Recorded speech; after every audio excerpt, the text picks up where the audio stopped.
बिस्मिल्लाहिर्रहमानिर्रहीम, अस्सलाम वालेकुम। नूरुल आपकी खिदमत में हाजिर है। इमरान खान को बड़ी सज़ा और पार्टी पर पाबंदी की तैयारियां मुकम्मल हो गई हैं और उनके खिलाफ जो भी कार्रवाई होनी है उसको एक कानूनी शेल्टर भी मिल रहा है ताकि उनके चाहने वाले जजेस जो हैं वो जो गुड टू सी यू और वेलकम और गुड लक वो सब का भी बंदोबस्त हो गया। उसी में वो बंदोबस्त करके फिर आया जाएगा सामने। और वैसे तो वो सज़ा की तैयारी है, लेकिन कुछ लोगों को उससे भी ज़्यादा जल्दी है। वो कह रहे हैं ये लेट क्यों हो रहा है, इसको फौरी से फौरी सजा दें, ये इतने दिन क्यों लग रहे हैं। लेकिन जनाब आज इमरान खान साहब गए थे इस्लामाबाद हाई कोर्ट और वो लाहौर से निकले कारवान, वो जो तो होते थे ना गौड़ियाँ और पब्लिक, और वो सारा कुछ ख़त्म हो गया है। सुकून से आराम से जाते हैं अब। और बुत वो जो खौफ के बुत है वो भी तोड़ दिए उन्होंने। कोई खौफ के बुत नहीं है। जो अवाम के लिए तकरीरें फरमाते हैं कि खौफ के बुत तोड़ देते हैं और उसके लिए जो मजहबी चूरन इस्तेमाल करते हैं या मजहबी टच देते हैं, रिलीजियस टच जो देते हैं, वो भी सारा मज़े से नज़र आता है।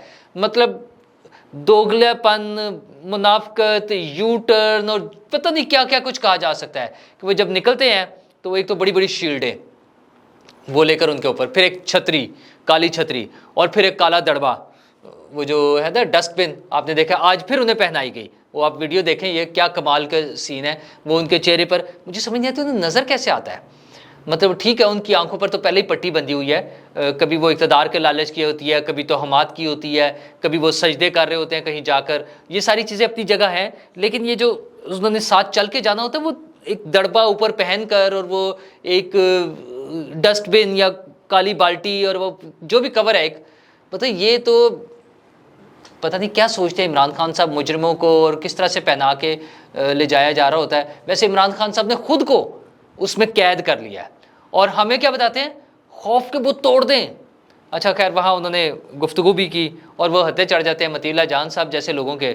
और मतीउल्लाह जान ने फिर जो उनके साथ करनी थी, उन्होंने कहा जी आप गद्दारी भी हुई आपसे, तो कहते नहीं नहीं मैंने तो कोई गद्दारी नहीं की और मैंने किसी के साथ गद्दारी नहीं की। असल में उनके जहन में सिर्फ यह है कि उन्होंने जनरल बाजवा के साथ गद्दारी की है, लेकिन उन्होंने तो इस पूरे मुल्क के साथ, इस मुल्क के 22 करोड़ लोगों के साथ गद्दारी की है। मतलब वो बहुत सारे लोग जिन्होंने उन्हें वोट दिया, और वोट से ज़्यादा तो खैर, और वो सारे लोग जो उन्हें लेकर आए थे एक ख्वाब की सूरत में, एक शराब की सूरत में, एक नया मसीहा बनाकर लाए थे कि हमारे तमाम दुखों का मदावा हो जाएगा, उन सब के साथ गद्दारी की। वो कहते नहीं मैंने तो कुछ भी नहीं किया। अच्छा, ये वो बंदा है जो शोर मचाते थे। इनकी एक वीडियो है जिसमें ये पंजाबी में बातें कर रहे हैं, मैं कल्ला ही काफ़ी हाँ और मैं मत्थे रंग दवांगा। अच्छा, वो करते करते अब जो वीडियोज़ आती है वो कहते हैं मैं तो अकेला रह गया हूँ, मेरी तो कोई बात ही नहीं सुनता, मैं इस्टेब्लिशमेंट से बात करना चाहता हूँ, आर्मी चीफ से बात करना चाहता हूँ, वो मेरी बात सुनने को तैयार नहीं है। एक तो उनका लेवल ये आ गया है, और दूसरा वो वहाँ बैठ कर कहते हैं कि मैंने तो कुछ किया ही नहीं है, मैं तो इकट्ठा लेके चल रहा था, मेरे पास तो मौका था कि मैं आर्मी चीफ, उस वक्त के आर्मी चीफ जनरल बाजवा को सैक कर देता। 3 मरतबा मुझे मौका मिला। अच्छा, वैसे बंदा पूछे मौका मिला, वो कोई मतलब आपने जंप करके दीवार फलांग के जाना था जो मौका नहीं मिल रहा था आपको। बीइंग प्राइम मिनिस्टर, जब पहली मरतबा कोई ऐसी गलती हुई जनरल बाजवा से जिस पे इमरान खान बीइंग वजीर आजम ये सोच सकते थे कि इनको सैक करना चाहिए, तो कर देना चाहिए था। अच्छा, नहीं किया। वो इसलिए नहीं किया कि मुफादात इकट्ठे थे दोनों के। दोनों ने जो लुटमार का प्लान बनाया था, दोनों ने जो मिलकर इस मुल्क के इक्तदार पर कब्जा करके उसको कंटिन्यू रखने का जो प्लान बनाया था, वो असल में रुकावट था, इसलिए कोई कार्रवाई नहीं कर सकते थे। वो दोनों के पास एक दूसरे की मजबूरियां, एक दूसरे की कमजोरियां थी, इसलिए क्या कार्रवाई होनी थी। हाँ, छुप छुप के एक दूसरे के खिलाफ कार्रवाई करते रहे। अब कहते हैं जब बाजवा ने मेरी कमर में छुरा घोंप दिया, ओ भाई वो जिस तरह से तुम्हें लाए थे बिल्कुल वैसे ही वापस भेज दिया। जो 4-5 पार्टियों के साथ मिलकर इमरान खान साहब ने हुकूमत बनाई थी, वो उसी तरह से क्लियर कट वापस चलेगी। वही पार्टियां टूटी, वो नए पीडीएम वालों के साथ उन्होंने इत्तेहाद किया, इमरान खान साहब फारिग। अच्छा जी, बाजवा साहब को मैं तो कुछ नहीं कहना चाहता था, वो मैंने नए आदमी को भी ऑफर दी। वैसे तो बाजवा साहब से मैंने कहा, मैंने 2 मरतबा दोबारा मिलने की कोशिश की और मिला और कोशिश की, किसी ने बात नहीं सुनी। अच्छा, जबकि अब कहते हैं मैं उन्हें नहीं सैक करना चाहता था। इनकी जो बात रिकॉर्ड हुई मुबैना तौर पर उस वक्त जब बताते थे कि इमरान खान साहब ने कहा कि मैं बड़े की जगह छोटे को ले आऊँगा, यानी आर्मी चीफ को फारिग करके जनरल फैज़ हमीद को उनकी जगह पर ले आऊँगा। अच्छा, ये कोर्ट हो गई बात, जिन लोगों को बताई थी, अपने ही दोस्त, अपने ही क्लोज तरीन जो उनके सर्कल में लोग थे उन्हें बताई, उन्होंने जाके आगे बता दी कि सर वो तो इमरान खान साहब ऐसे कह रहे हैं। तो फिर ताल्लुकात ख़राब होने थे ना। अच्छा, वो तो दूर की बात है, नए आर्मी चीफ के आने के बाद जब कोई पोजीशन नहीं है इमरान खान की, कहीं खड़े नहीं थे, लेकिन चूंकि वो उनको ये ख्याल था, वो इस जोन में थे कि मैं तो यूं आऊँगा, पब्लिक सारी खड़ी होगी और मैं सबको बहा कर ले जाऊँगा और दोबारा इक़्तिदार मेरे हाथ में होगा। तो उन्होंने जो मुबैना तौर पर कोर्ट हुई उनकी एक ऑडियो, उन्होंने कहा कि मैं प्राइम मिनिस्टर बन के जनरल आसिम मुनीर को सैक कर दूँगा। अच्छा जी, ठीक है, ये बात भी आगे पहुँच गई। ये हमारे दोस्त हैं गौहर भट्ट साहब, उन्होंने तो अपनी वीडियो में भी इस चीज़ का जिक्र किया कि इस तरह से एक कोई ऐसी ऑडियो मौजूद है शायद जिसका चर्चा है। तो अच्छा, सिर्फ इमरान खान साहब नहीं, उनके जो चाहने वाले हैं, शाहीन साहब भाई साहब बैठे हुए हैं, मेजर आदिल राजा साहब हैं, यही सारा दिन शोर मचाया होता है उन्होंने। वो तो इनको मानते ही नहीं आर्मी चीफ। अच्छा, ये तो खैर हुकूमत को भी नहीं मानते थे। याद है ना क्या कहते थे, 27 किलोमीटर का वजीर आजम, उस 27 किलोमीटर के वजीर आजम ने आपको 27 फुट क्या, वो 1.5 फुट के दरबे में बंद कर दिया है और छुपते फिरते हैं, मुंह छुपाते फिरते हैं। तो इस तरह की तो बातें कर रहे हैं ये इमरान खान साहब, लेकिन उनके खिलाफ जो कार्रवाई है वो फाइनली होने जा रही है मिलिट्री कोर्ट्स में। नवाज शरीफ साहब ने और आसिफ जरदारी साहब ने कोशिश की कि ये कार्रवाई ना हो, लेकिन उसमें सबसे बड़ा उनको नुकसान, जो उनके सबसे बड़े दुश्मन हैं जो इस स्टेज पर ले आए हैं, वो हैं जजेस, जिन्होंने उनको इस तरह से कवर अप किया हुआ है कि इनके खिलाफ कोई कार्रवाई नहीं होने देनी। और अब फाइनली वो केस जाएगा मिलिट्री कोर्ट्स में। अगर उनके खिलाफ रूटीन में कार्रवाइयाँ हो रही होती जैसे लोगों की होती हैं, उनके रिमांड होते हैं, उनके लिए तफ्तीश होती है, उनसे पूछगछ होती है, ये सारी चीज़ें चल रही होती, तो लोगों के पास एक एक्सक्यूज़ होना था ना, पॉलिटिकल पार्टीज़ के पास, कि सर देखें वो उनके खिलाफ कार्रवाई हो रही है, ये सिलसिला आगे चल रहा है। लेकिन जजेस ने जिस तरह से उनसे मोहब्बतें दिखाई हैं, वो गुड टू सी यू, अब उसकी जितनी मर्जी वो देते रहें, वजाहतें पेश करते रहें, बल्कि वो कहते हैं उज़र गुना बदतर अज गुना, वो वाला सीन है। अब जो मर्जी वजाहतें दे दें, अब कोई फ़ायदा नहीं। अच्छा, वो बाकी लोअर कोर्ट्स में, इवन वो एंटी टेररिस्ट कोर्ट्स जो हैं ATCs में, वो कोई कार्रवाई होने दे ही नहीं रहे। तो फाइनली क्या रिजल्ट निकलना है? फाइनली रिजल्ट ये निकलना है कि मिलिट्री कोर्ट्स में चले जाना है। वज़ीर आज़म साहब से मुलाकात की आर्मी चीफ ने, उनसे पहुँचे हैं, ये 1-on-1 मुलाकात थी, उसकी डिटेल तो अभी नहीं आई, लेकिन उसका नतीजा सामने आ गया। उस मुलाकात के बाद कौमी असम्बली में एक करारदाद पेश की गई, ख्वाजा आसिफ साहब ने वो करारदाद पेश की, और उसमें बड़ा क्लियर कहा गया है कि एक पॉलिटिकल पार्टी और उसके सरबराह ने 9 मई के हवाले से जो शरपसंदी का सारी मनसूबाबंदी की और जो इस मुल्क के साथ दहशतगर्दी की है, वो एक सियासी जमात इमरान खान और उसके सरबराह PTI और उसके सरबराह इमरान खान की मनसूबाबंदी और उनका काम है सारा। तो और उनके खिलाफ सख्त कार्रवाई होनी चाहिए। अच्छा, बार बार जब एक सियासी जमात का भी कहा जा रहा है तो उसका मतलब क्या है? मतलब यह है कि न सिर्फ इमरान खान के खिलाफ कार्रवाई होगी, बल्कि PTI के खिलाफ बतौर पार्टी कार्रवाई होगी और उस पर पाबंदी लग जाएगी। अच्छा, ये चीज़ ऑलरेडी चल रही है। फॉर्मेशन कमांडर्स की एलामिया जो आया था, फॉर्मेशन कमांडर्स की मीटिंग का जो एलामिया आया था, उसमें बता दिया था कि शरपसंदों के खिलाफ 9 मई वाले जो हैं और उनके मनसूबा साजों के खिलाफ आर्मी एक्ट और ऑफिशियल सीक्रेट एक्ट के तहत कार्रवाई होगी। ये पहले डिसीजन हो गया है, लेकिन ये असम्बली में, ये कौमी असम्बली में करारदाद क्यों लानी पड़ी है? अगेन जजेस के हवाले से आपको याद होगा कि जब इलेक्शन का मामला चला, पंजाब वाला इलेक्शन 14 मई को जो होना था, उसके लिए फंड्स, अदालत ने डायरेक्ट ऑर्डर दे दिया कि जनाब फंड्स दें इनको। अच्छा जी, फंड्स तो नहीं आए, कौमी असम्बली में करारदाद पास हो गई। पहले उसने कैबिनेट ने और फिर कौमी असम्बली से हो गई कि ये इलेक्शन नहीं होंगे, ये फंड्स नहीं दिए जाने। अच्छा, अब इस चीज़ को कोई चैलेंज नहीं कर सकता, उसके एक लीगल कवर मिल गया उसको। इसी तरह ये जो आज असम्बली में करारदाद पास कराई है, असल में उसको एक लीगल कवर दिया गया है, क्योंकि कुछ लोगों ने मुंह उठा के पहुंच जाना है अदालतों में कि देखें जी ये मिलिट्री कोर्ट्स के तहत नहीं हो सकता।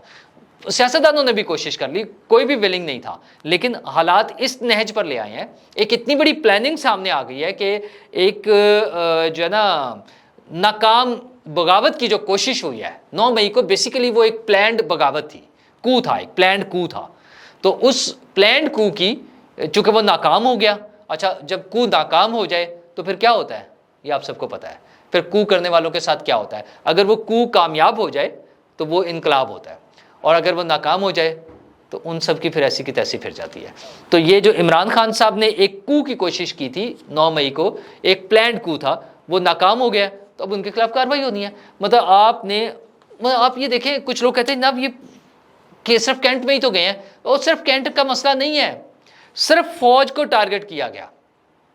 मियाँ वाली में, कैंट में नहीं गए, मियाँ वाली में वो एयर बेस पर गए हैं, फौजी तंसीबात थी, जहाज खड़े हुए थे फौजियों के, पीएफ के, पाकिस्तान एयरफोर्स के, उनको तबाह करने का प्लान था। अच्छा, गुलबर्ग में हमला किया है, मेन बुलेवार्ड गुलबर्ग लाहौर में, सिर्फ एक बिल्डिंग पे जो अस्करी टावर है, फौज का नाम सामने आना था, टारगेट करके फौज के खिलाफ कार्रवाइयां की हैं, तो फिर उसको भुगते हैं फिर भाई।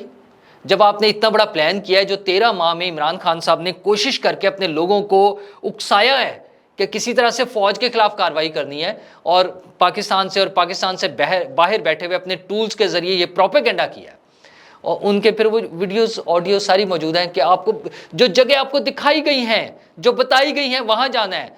और ये यास्मीन राशिद साहिबा जैसे लेके चल रही थी कि पहुंचे वहां पे कोर कमांडर हाउस, और खैर से तो माशाल्लाह से उनकी अपनी बहनों का भी जिक्र आ रहा है कि वो भी जियो फेंसिंग में आ गई हैं, वो भी वहाँ पर मौजूद थी।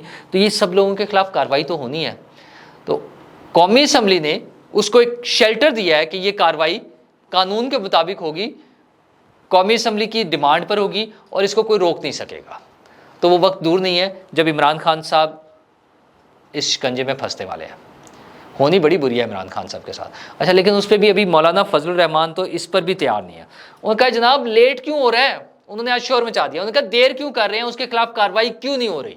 अच्छा, मौलाना साहब का भी नाराज़गी समझ आती है। इमरान खान साहब ने जिस तरह से हद तक आमेज़ रवैया, बल्कि उनको जलील करने की कोशिश की है, बार बार वो अल्फाज जो डीजल के हवाले से किया, बल्कि इवन ये मजाक भी उड़ाया कि मुझे आर्मी चीफ ने मना किया है, लेकिन मैं बाज नहीं आऊँगा, मैं यही कहूँगा। अच्छा, सिर्फ मौलाना के लिए नहीं, हर एक के खिलाफ उन्होंने जो एब्यूसिव लैंग्वेज इस्तेमाल की है, जो लोगों को उकसाया कि आप जाके लोगों को गालियां दें, आप लोगों के खिलाफ जारहाना रवैया अपनाएं, आप लोगों के साथ बदतमीज़ी करें, वो चाहे अल्लाह का घर हो, चाहे मस्जिद नबवी हो, चाहे रेस्टोरेंट हो, चाहे सड़क हो, किसी का घर हो। इमरान खान साहब ने सिर्फ यही दर्ज दिया लोगों को कि आप लोग दूसरों की ज़िंदगियाँ अजीरन करते हैं। लेकिन खान साहब आसान आपके लिए भी नहीं होना। वैसे तो अब वो मौका ही नहीं मिलना। हमारा ख्याल था जब आप बाहर निकलेंगे और जाके मिलेंगे लोगों से, फिरेंगे आम लाइफ में, तो आपको इस तरह का रिएक्शन देखना पड़ेगा। लेकिन अनफॉर्चुनेटली आपने 9 मई का जो स्टेज किया ड्रामा, उसके बाद मुझे लगता है अब आपको आज़ादी के साथ बाहर फिरने का शायद मौका ना मिले। और 30-40 साल, 50 साल, 100 साल की कैद जो है वो मुख्तलिफ अब डिपेंड करता है कि किस तरह से होती है। हमारे यहाँ तो खैर वैसे वो उम्र कैद आ जाती है सिर्फ, अगर कैद की सज़ा हो, तो वो भुगतने के बाद अगर आप कभी आएँ सड़कों पे तो फिर और बात है, उस वक्त तक पता नहीं लोगों का क्या रवैया होगा। आज अगर आप निकलें तो यकीन मानें आपको वो सारी चीज़ें फेस करनी पड़ेंगी जो आपने दूसरों के खिलाफ कराई हैं, जो आपने नवाज शरीफ साहब के खिलाफ, पीपल्स पार्टी के खिलाफ, मौलाना फजलुर रहमान के खिलाफ, हर एक के खिलाफ जो आपने लैंग्वेज इस्तेमाल किया है, वो सारी आपको फेस करनी पड़ेगी। तो वज़ीर-ए-आज़म से आज मुलाकात आर्मी चीफ की, और उसके बाद ये नतीजा जो आया है, इससे पता चल गया कि उस मीटिंग में क्या हो रहा था, उस मीटिंग में क्या डिस्कस हुआ है। मतलब एक इंपॉर्टेंट इजलास चल रहा है ना, बजट पास होना है, फिर कुछ लोग इलेक्शन के हवाले से भी बातें कर रहे हैं। खैर वो भी चलें, इलेक्शन लोगों का ख्याल है कि बहुत जल्दी इलेक्शन हो रहा है, अक्टूबर नवंबर में। अच्छा, कुछ लोगों की इतलात यही है, वाकई मेरी भी इतला यही है कि जो इस्तेहकाम पाकिस्तान पार्टी को डेट बताई गई है, वो मैं आपसे पहले भी जिक्र कर चुका हूँ, वो 10 नवंबर उन्हें तारीख दी गई है, लेकिन इलेक्शन अभी मेरी इतला के मुताबिक नहीं हो रहा। वो कब होगा, क्या वो अगले साल मुमकिन है, थोड़ा सा मुश्किल है, उससे भी शायद थोड़ा सा आगे चला जाए। उसके लिए केयर टेकर सेटअप बन रहा है, मैं आपसे बातें कर चुका हूँ पहले भी, कुछ नाम भी आ चुके हैं सामने, कुछ नाम आके रिजेक्ट हो चुके हैं, कुछ लोग परेशान हैं, कुछ फंस गए हैं। वज़ीर-ए-आज़म सब मज़े में हैं, अल्लाह ताला सबको सेहत और तंदुरुस्ती दे। वज़ीर-ए-आज़म साहब ने जो बैडमिंटन खेल के शॉट्स करा दी है ना, क्या कमाल है भाई। वो लोग उस पर तनकीद ये कर रहे हैं कि ये तो इनकी तो कमर में दर्द था, ये अदालत में नहीं पेश होते थे। हजूर आप बिल्कुल ठीक कह रहे हैं, बीमारी ऐसी चीज़ है जो किसी को भी किसी भी स्टेज पर प्रॉब्लम आ सकती है। ये हम इमरान खान साहब के लिए भी कहते हैं, ये बाकी लोगों के लिए भी कहते हैं, मैं तो कहता हूँ कि किसी का भी हो सकता है। लेकिन कुछ ड्रामे नज़र आ रहे होते हैं कि वो, अच्छा ये तो कई दिनों बाद की बात है ना, फिर लंबा अरसा गुजर गया, वो तो वहीं खड़े खड़े आप व्हील चेयर पर बैठे हैं, रेंजर्स ने पकड़ा और उसके बाद व्हील चेयर ख़त्म, पाँव का वो चोट और जख्म और सब कुछ खत्म, उसके बाद कभी नहीं ज़रूरत पड़ी, तो वो और बात होती है।